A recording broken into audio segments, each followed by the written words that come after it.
எங்க அம்மாவுக்கு 4 குழந்தைங்க வச்சு காப்பாத்துறாங்கன்னு சொன்னல சார். நானும் என் தங்கச்சி மட்டும்தான் சார் 2 குழந்தைங்க. பாக்கி 2 குழந்தைங்க யார் தெரியுமா சார்?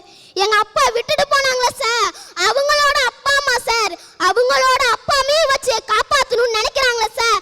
அப்படி அத்தகைய பெருந்தன்மை கொடுத்த அந்த பெற்றோருக்கு தான் சார் நான் பாஸ் மார்க் போடுவேன். எங்க தாத்தா 4-5 நாளா வீட்டுக்கே வரல சார். 4 நாள் ஓவர் மழை சார். அப்போ நான் 5ஆவது நாள் வந்தாங்க. நான் கேட்டேன் சார், ஏன் தாத்தா 4-5 நாளாக வீட்டுக்கு வரல அப்படின்னு கேட்டப்ப எங்கள் தாத்தா என்ன தெரியுமா சார் சொன்னாங்க?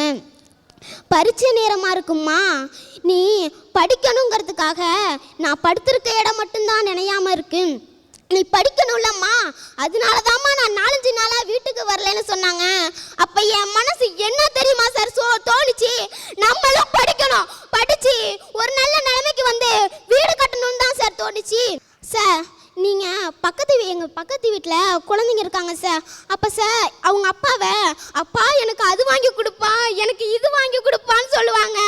அதுவும் இல்லாமல் அவங்கள கட்டி பிடிச்சி முத்தம் கொடுப்பாங்க சார். நான் படிச்சுட்டு உட்காந்துருப்பேன். என் மனசு, என் பிஞ்சு மனசு என்ன பாடுபட்டிருக்கும் சார். என் மனசு என்ன பாடுபட்டிருக்கும். நம்மளையும் இப்படி கொஞ்சம் ஒரு அப்பா இல்லையேன்னு நினச்சி என் மனசு பட்ட பாடு. அப்போ என் மனசில் என்ன தெரியுமா சார் தோணுச்சு?